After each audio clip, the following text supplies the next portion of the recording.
do not necessarily need jobs are lawmakers. More than half of the people in Congress are millionaires. The Center for Responsive Politics analyzed financials of the 534 members of Congress and found the median net worth of Democrats was just over $1 million, and that of Republicans at $1 million even.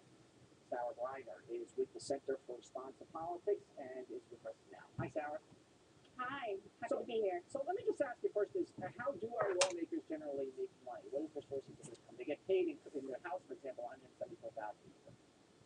Right.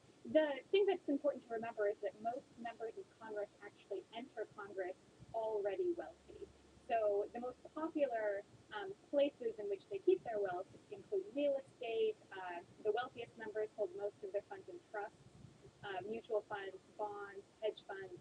There's a large variety of sources of wealth, but generally they come with it. But this is nothing new, isn't it? Throughout our entire history, both lawmakers and the president, for example, have typically been wealthy because, you have to take off work to run for office. Then you get into office, and then you sometimes get voted out of office, and you need another job. So while we call it the House of Representatives, it's not necessarily very representative of the American families.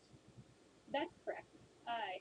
However, this is sort of a watershed moment in that historically the number of millionaires has been between 40 and 50%. It continues to increase. We continue to elect wealthier and wealthier. But do you factor in simply that people, a millionaire today is not a millionaire from 20 years ago? I mean, there has been some inflation in the market. That's certainly part of the equation. But fact of the matter is, Congress does not look like the rest of the United States. Okay, so to that end, what are the pitfalls then, do you believe, in having a Congress that is earning more than $1 million a year, or not earning but working?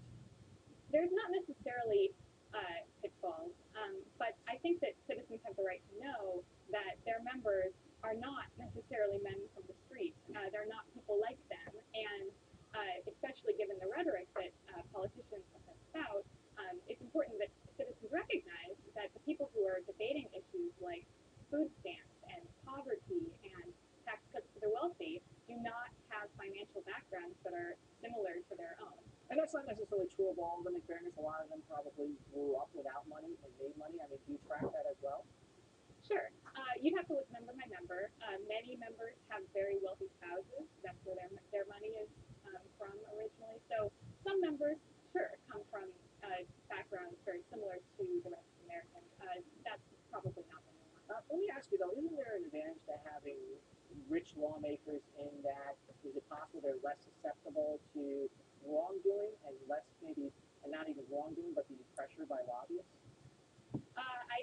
I've actually done research on this independent of our work for the center and found that there is no relationship between a member's wealth and their susceptibility to corruption. So anybody, I think that all politicians you can bribe anyone, I think. The fact that you have money doesn't make you immune from that. Let me then ask you, what do you think should be the policy here? What do you think, if anything, that Congress should do to either make this more transparent or to address these issues? And frankly, connected to that, is there a way to elect people to an office who are not so wealthy? Well, I think that running for office presents many opportunity costs for normal Americans. You have to give up your job to run it.